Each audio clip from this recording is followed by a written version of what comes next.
Good morning, afternoon, evening, everybody. I kind of wanted to upload this video as a kind of where I'm at sort of deal, talking about specifically Overwatch, which is basically what most of my content is based around. The reason it's been so long between uploads on both channels is just because I've kind of had a falling out with this game, and this thread right here, written by Hypnox on the Battle.net forums, is pretty much dead on what my problem is with the game right now. And I just wanted to kind of read over the post and then kind of springboard off of it to pretty much give my own opinions and everything on it. Probably going to be a lot of the same, but I still wanted to get that out there. This is mostly for myself. It's off the cuff. So if you agree, that's cool. If not, whatever. Let's get into it. I won't read the too long didn't read because that's kind of there for you to read if you really want to.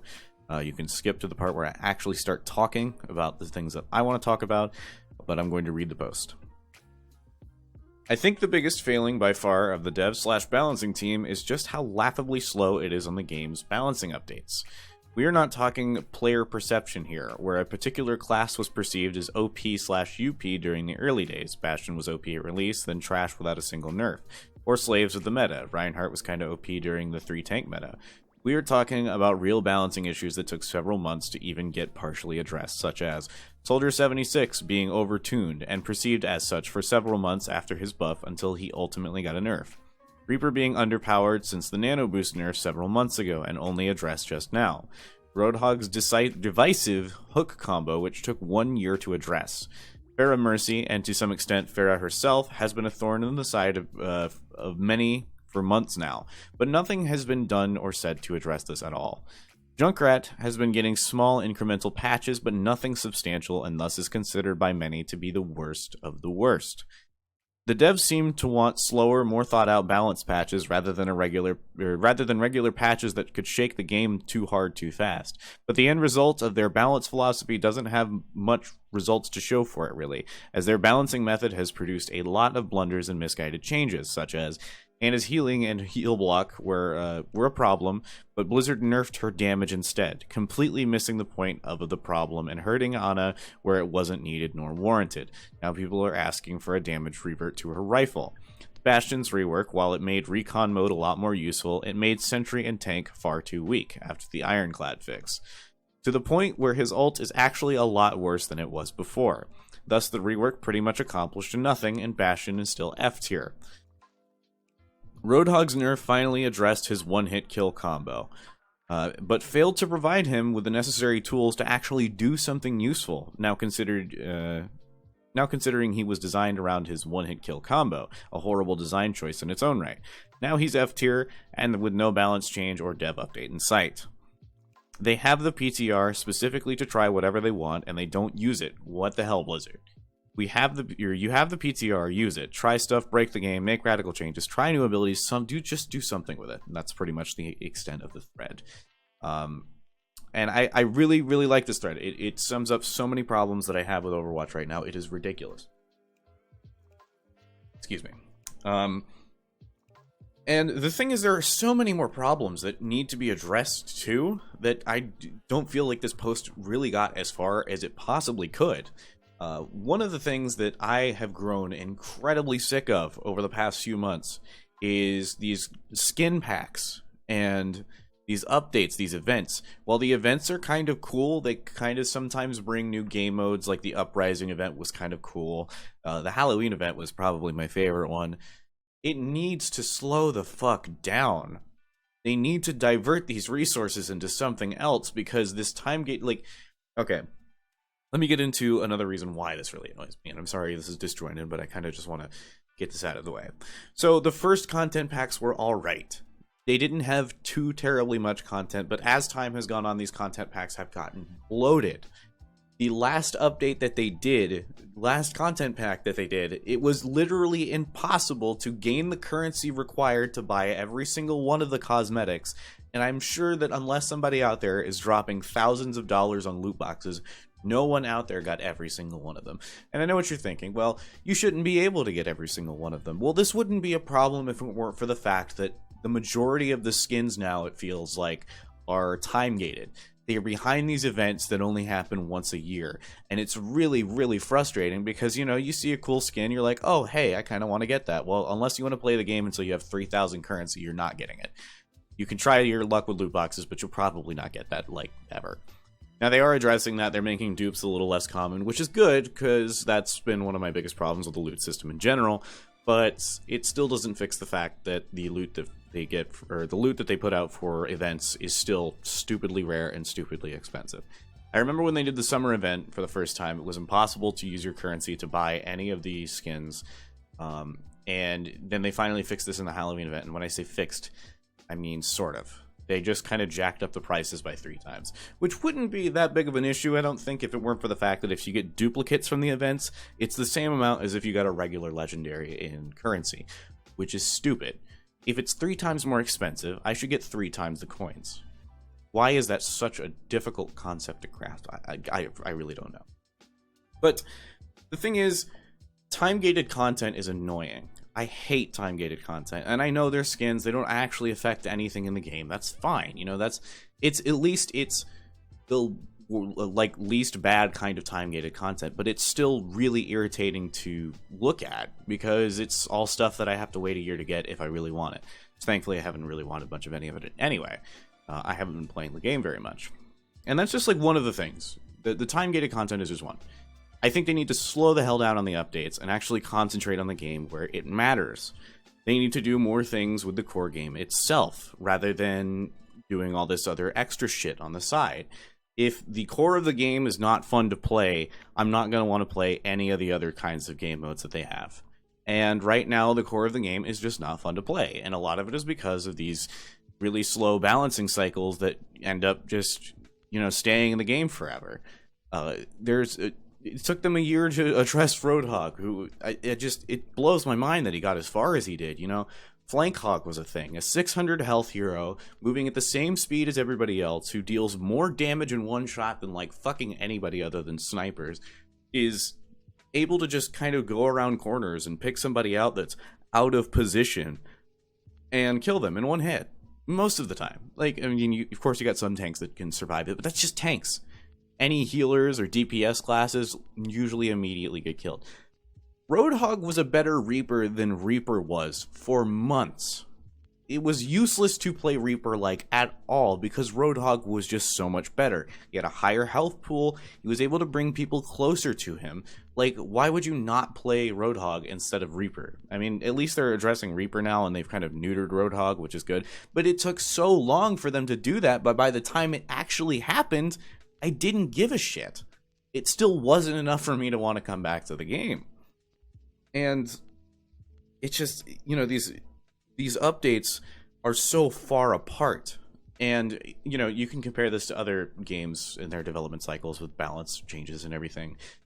But we're not talking about other games. So before you go down and decide to tell me about how TF2's development cycle has been going slower and slower, first off, that's a 10-year-old game. And second of all, I don't give a fuck. It doesn't have anything to do with what I'm talking about.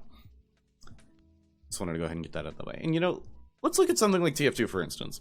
Just real quick, because that is one of the biggest comparisons that gets brought up. And as somebody who's been playing TF2 for about 8 years now, I started playing in 2009. So, May of 2009. So it's definitely been 8 years now. It makes sense for that game to not have content updates nearly as much. Number one, Valve is a shit company, and they do awful things to their developers, and number two, the dev team is just hardly there. They don't have the manpower to actually put together anything probably substantial. Number three, the game is probably written with spaghetti code because it's been passed around so many fucking people, and most people probably had no idea what they were doing with it, which is why the game runs like shit.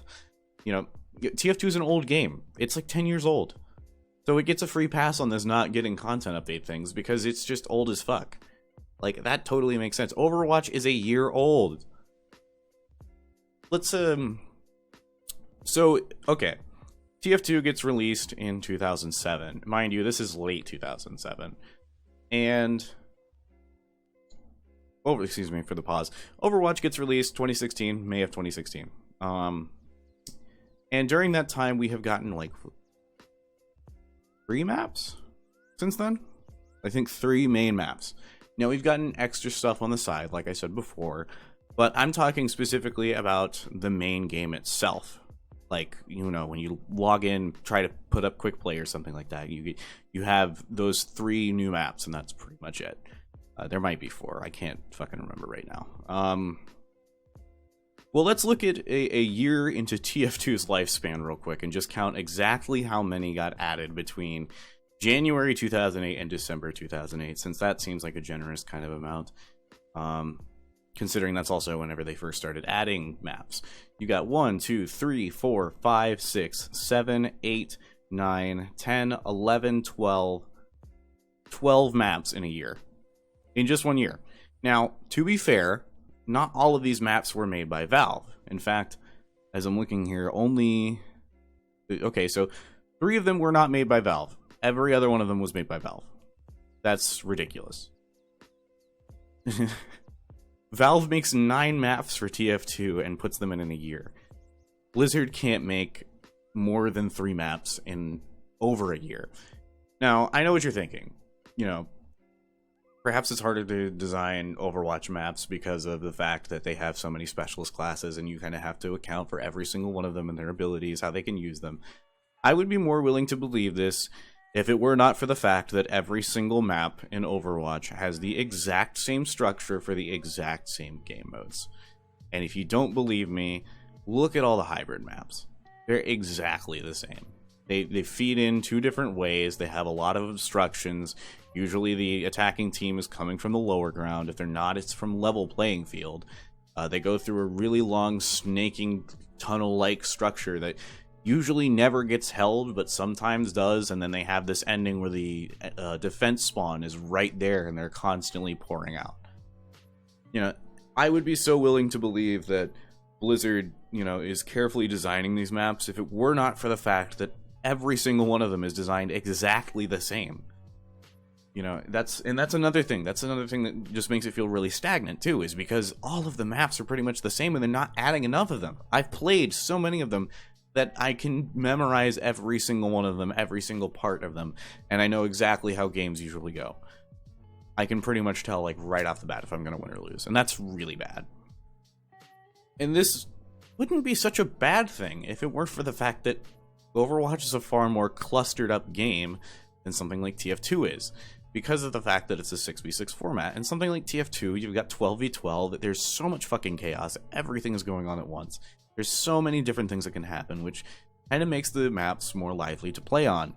When you've got something like Overwatch, when you've got a clear objective and you've got a bunch of specialists, it just feels like you know exactly what you're going to do every single time. You know exactly how everything's going to work out.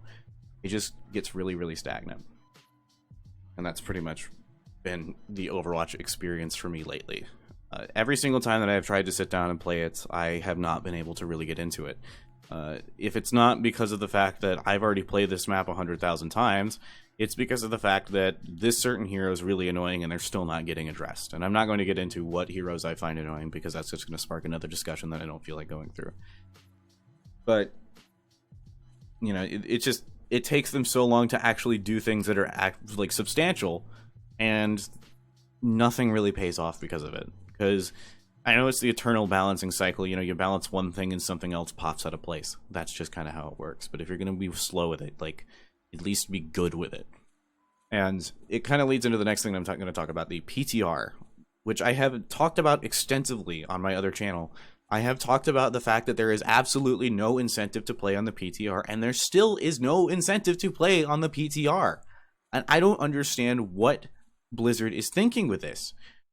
There's so many things that they could do to make the PTR worth playing. They could give people loot boxes. They could let people level up in the PTR. They could do all these different things to allow people to actually have a reason to install the PTR. Because as far as I'm concerned, I don't have any fucking obligation to do that whatsoever. Now, I know what you're saying. Well, you know, these content, or not the content, but these balance changes roll through. They're really bad. And eventually, like, everybody starts complaining about them until they get hotfixed out of the actual game. The thing is, people have lives. They cannot dedicate themselves to this game. People cannot dedicate the hard drive space it takes to install this game again, to play it for absolutely no reason, no gain whatsoever.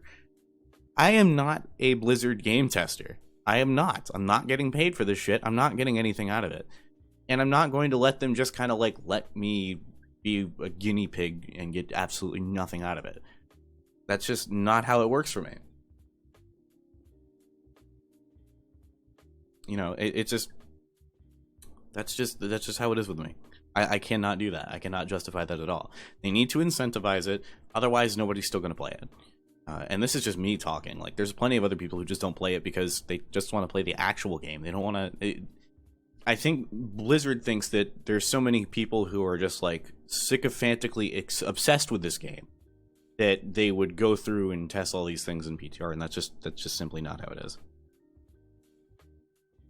But Blizzard has a lot of work to do, and they have shown that they're really not willing to do the work, at least right now. And that's really, really disheartening, because as somebody who is looking to hop games after TF2 kind of lost its luster for me, I'm really just about to give up on the FPS game market in general, because this is ridiculous. I mean, I knew this was a possibility because it's fucking Blizzard, but, you know, I didn't want to believe that this would actually happen. Of course, that's not to say that the game is dead. It's not dead. It's not going to die yet. But Blizzard has been making constant decisions that point to the direction of it eventually hemorrhaging players to a point where it's just unrecoverable. You know, TF2 did that, but at least TF2 did that like 7 years into its lifespan. But, you know, there's a lot of people who have stopped playing Overwatch a lot. Myself included. I know plenty of my friends have as well. Even acquaintances that I don't really talk to have stopped playing the game as well. And mind you, that's purely anecdotal, but there's plenty of posts all over the place that just say how many people are just really upset with the way the game's been handled and how things are just not going well for it. And Blizzard is solely to blame for every single bit of it. But who knows if it's going to change anytime in the future. I really hope that it does, because I would really like to see this game kind of be fun again instead of whatever the fuck it is now. That's pretty much why I haven't been producing any videos, like, really on this channel or on my other channel either. The Overwatch Experience series, I always took it as a, like, kind of way in certain spots to express frustrations with the game, I guess. And maybe that's a weird way to put it, but it's kind of experiences that you get from playing the actual game. You know, you put so much time into it, you see all this crazy shit, and then you can make kind of comedy-driven stuff on it. You can exaggerate the shit out of it. That was my thing. If I'm not playing the game, I'm not getting inspiration. I mean, I have ideas, but I don't want to go through with any of them because I don't want to play the game. So it's just, I have this extreme disinterest right now, and it kind of sucks because I'd like to make a new skit, but I just don't want to I don't want to play the game right now. And so I feel like I wouldn't be putting 100% into it, which is why I'm just not doing it. So that's pretty much why I haven't made another skit. I might make one in July. Well, it is July. I thought it was still June. I might make one this month. I'll try to, at least. Last one I made was April or May or something, right before I moved. So who knows? But yeah, I have rambled on for way longer than I was expecting to. Oops. But hopefully somebody out there enjoys listening to me ramble on about video games. And if you do, well, that's cool. And if not, that's also cool. So thanks everybody for watching. If you have any questions or comments, leave them in the comments section below. I will respond to most of them, as I am just kind of bored most of the time, at least for now. So yeah, thank you guys for watching.